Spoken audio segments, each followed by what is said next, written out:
Hey guys, I'm Jacob. You're watching the Prepper's Bunker Outdoors. If you clicked on this video, you probably already knew that, but I wanted to do a quick video to officially introduce the YJ-CJ. This is my Jeep YJ with a CJ front clip. I wanted to go over with you, for those who are interested, a few of the things that I've already done to it so far, as well as what my plans are for it going forward. And I'm doing this because this vehicle will likely be featured on this channel quite often. So I'm very excited about this thing. So basically all I've done so far, this is the 4-cylinder 5-speed, no power steering. This is a Jeepy Jeep. Gross, if you will. Basically all I've done so far is put a new battery in it under the hood.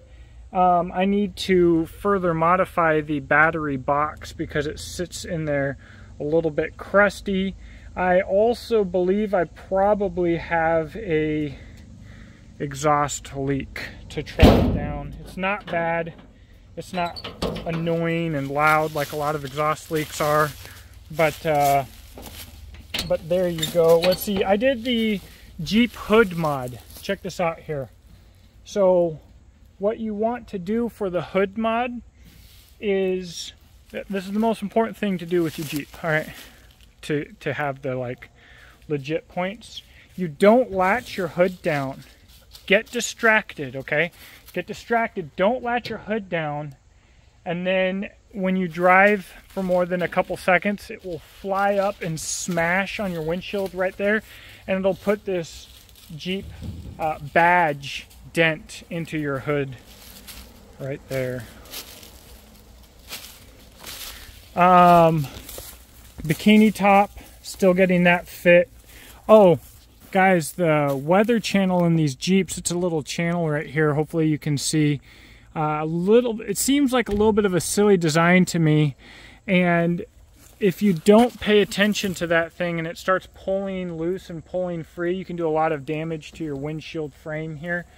You can see probably that I should have done an insert in here to get this side tightened down more. It wasn't so loose at the time, but what you'll see with, if you get into an older Jeep like this for your bug out vehicle, for your fun vehicle, for whatever it is that you want your Jeep for, and you see your top start pulling out there, you're going to have leaking from rain.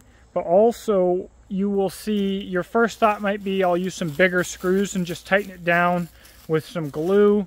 You will see people advising that online. If you want to keep your Jeep, do not do that. I did a video about it, probably just the last video. And by the way, I'm doing this video because I needed to come out here to get some, I'm going to do a feather stick, try and get some artistic pictures with the low-vis adventure craft, because I haven't gotten enough pictures of it yet, and I am doing a sale. Now what I'll say about that, the low-vis adventure craft and jackalope are on sale right now.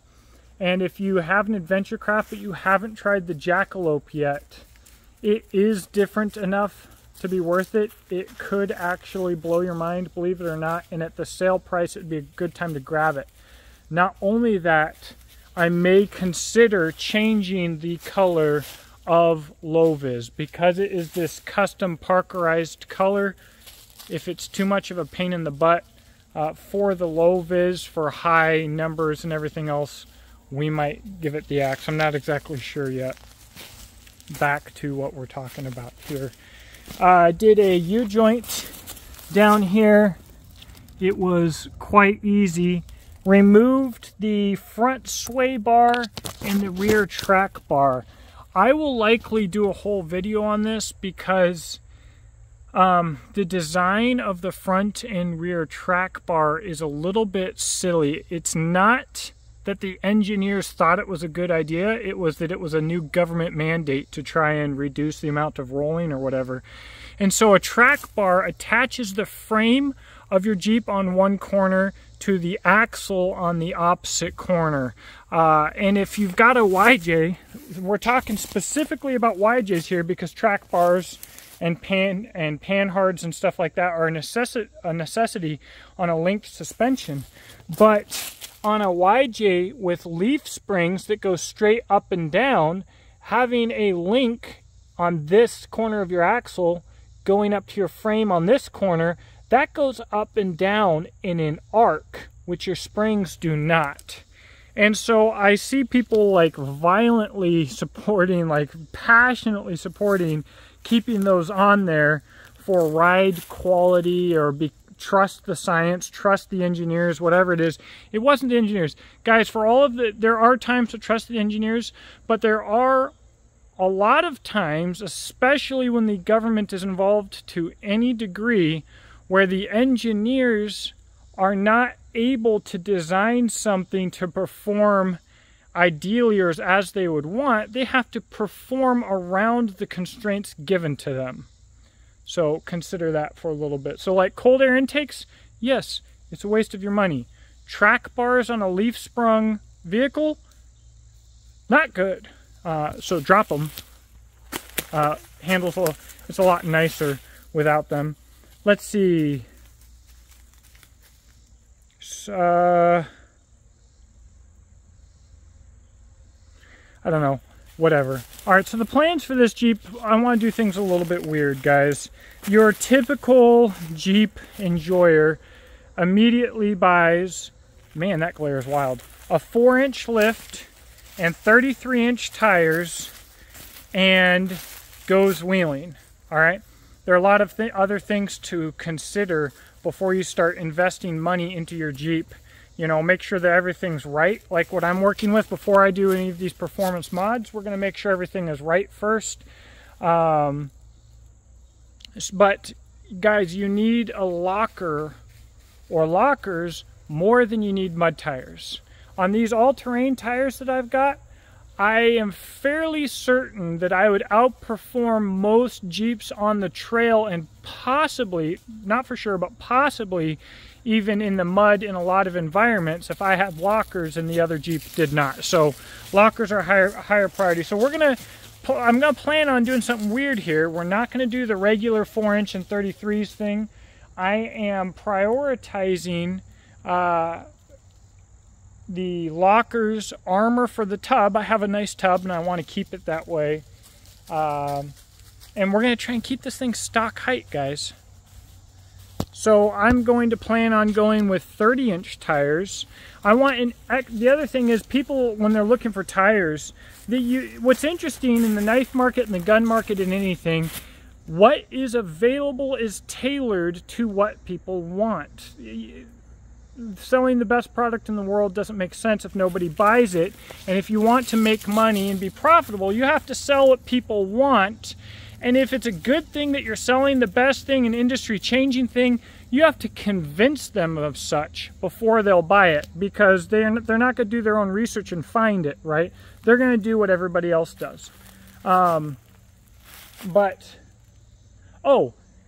If you want a good handling and somewhat efficient Jeep, it may behoove you and it may save you money to have a separate set of tires. 2 sets of wheels and tires for your Jeep.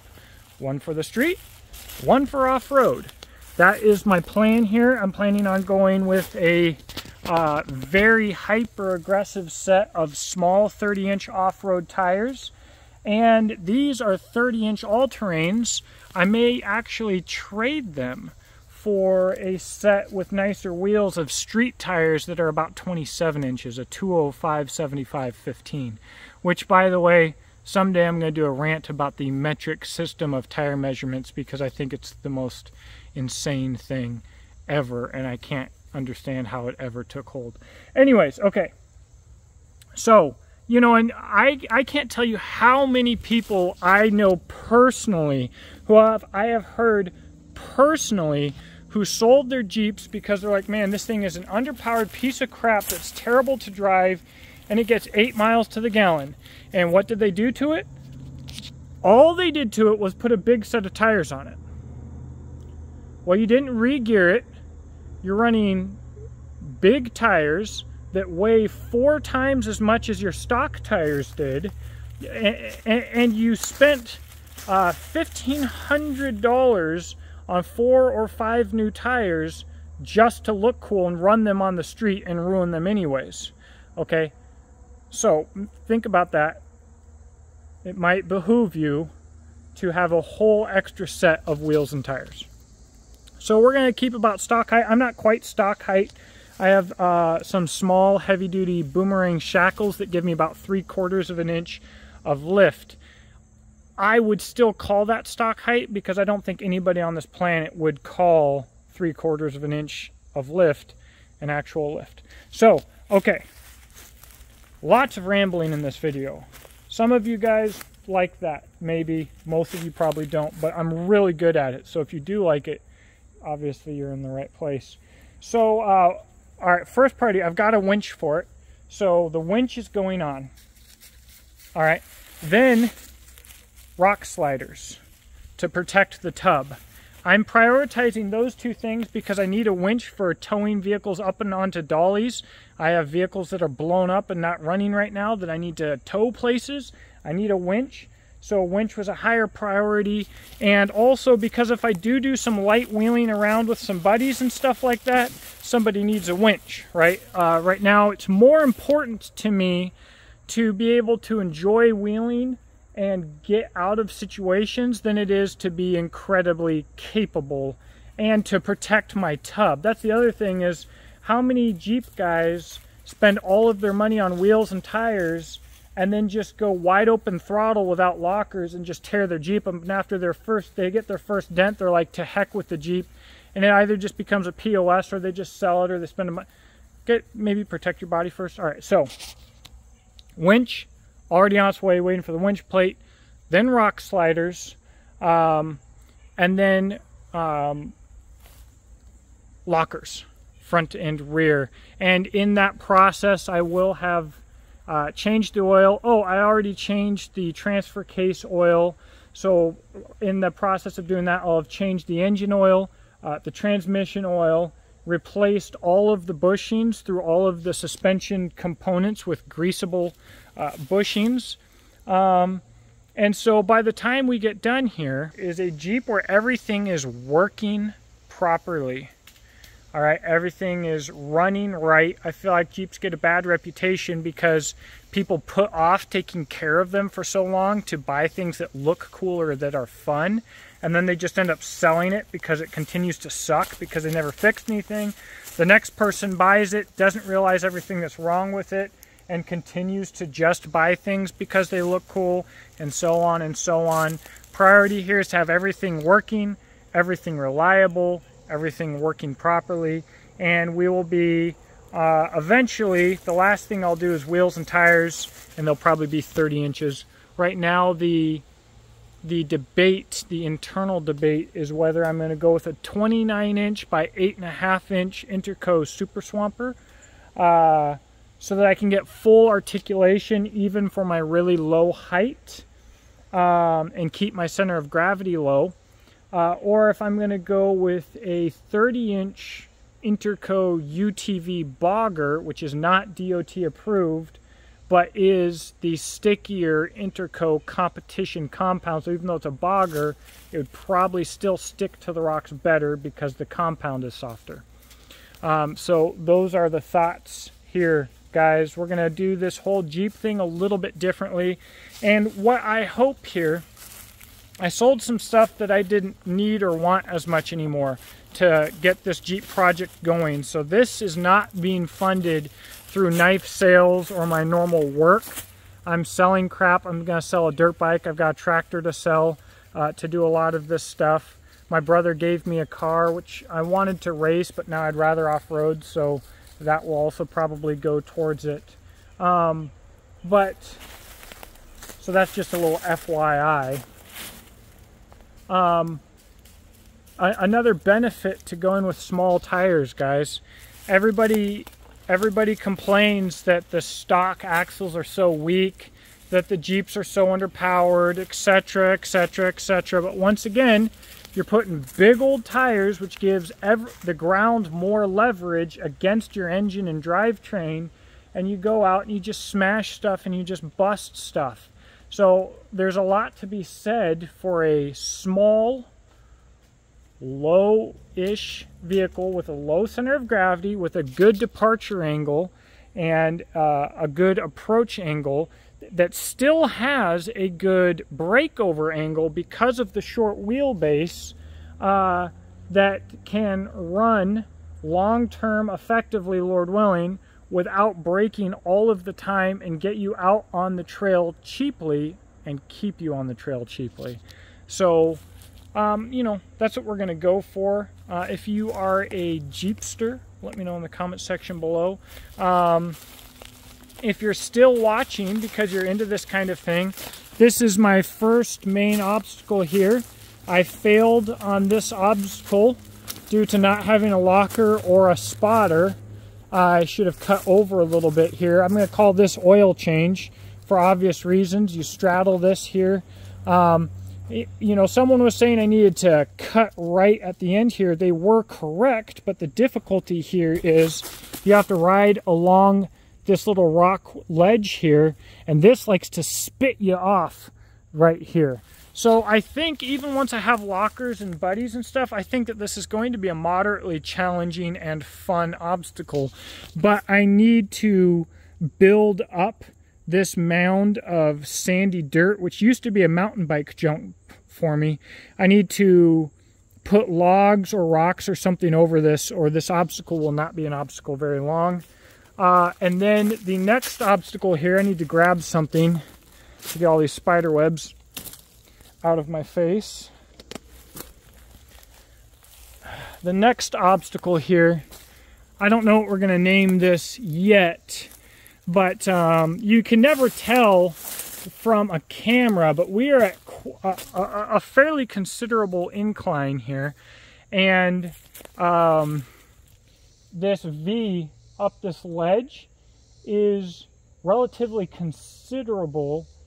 And I think what's going to happen is on that side of the ledge, you can't, okay, on that side of the ledge, I think that that is going to scoot your butt end off to the left and your front end going that way, in which case I've got a big tree in the way, so I might have to drop that tree. I'm not exactly sure how this obstacle is going to go because it's quite steep and my rig is goofy.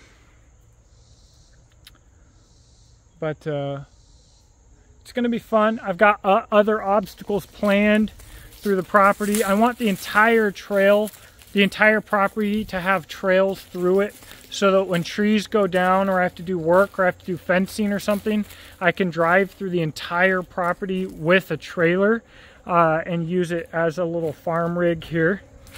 And I think I'm going to make this into a bypass for oil change and that other obstacle here. So I'll clear this area out. This is a much shallower obstacle, and so you'll have to probably come down around this tree, which will be sketchy and scary for most people because if you can't tell, we're already at quite a side hill angle. Come down and around here and straight up that way. So maybe, I'm sure the angles won't show here, but maybe they will, and maybe you'll get an idea for why I want my Jeep low. Because I grew up in Washington State around LB trails, which this would not excel at, but a lot of tight trails, a lot of off-roading, and having a good center of gravity can make a pretty big difference on the trail. Also, I do plan on bringing this to Moab, so I guess I didn't mention my the other part of my plan here. Once I get all this done, I do want to do a family trip to Moab. I'm actually hoping to do it in the spring, go out to Utah and do a lot of wheeling, which I'm really excited about. So I'm close to a lot of off-road parks here. I've got my own property here. There's a lot that I can do here, and so the Jeep is going to be, I think, an integral part of the adventure that I wish I had gotten into much sooner. Anyways, I've got to go ahead and make this feather sticks, do this whole photography deal. The sale will be live at exodusknifeandtool.com. So that's what's going on. If you're in South Central Kentucky and you like jeeping, hit me up. We can plan a trip to go do some wheeling. Even if you don't have a Jeep, if you got off-road rig and you want to go do some wheeling, let me know. I'll talk to you in the comment section below, and I hope that you have a blessed day.